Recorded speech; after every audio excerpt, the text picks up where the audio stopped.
لما كنا اتكلمنا عن الفلتر الطويل والقصير في المكنه الهاي اس ال 136 اللي هي تحت موديل من 2019 لغايه 2006 و2007، كنا بنتكلم على الفلتر القصير، تمام، لان هو ده المناسب للمكنه دي.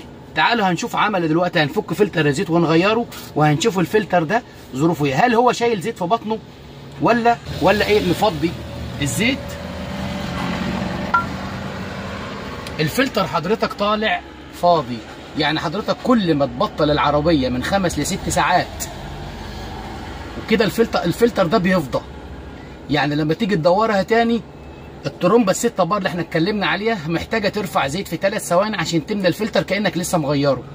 طيب لما احنا دلوقتي هنعدل ونركب الفلتر الطويل ده، اكيد شايفين الفرق، هنركب ده كده محتاجين 6 ثواني عشان الفلتر ده يتملي ويرفع الزيت لفوق وياخد الدوره بتاعته كامله. يبقى كده عملنا مشكله على مدى الطويل وسلخت شميز ولا لا؟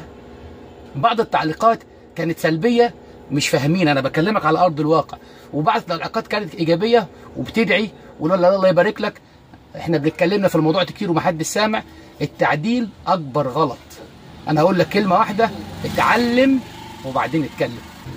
والناس اللي سالتني على ايه احسن انواع فلاتر زيت للمكن ده، عندك كذا حاجه، عندك روفندر، وعندك بي وعندك زد اف، وعندك ليكزس، في انواع كتيره من الليكزس مضروبه في حاجه محترمه جدا، وعندك الفيل. دول احسن 4 أو 5 انواع فلاتر تبقى مطمن عليهم في المكنه وهم راكبين. طيب وبالمناسبه قبل ما نخلص الفيديو ده، يا ترى ايه الزيت اللي انا بفضيه ده؟ اللي يعرف ليه هديه حلوه مني.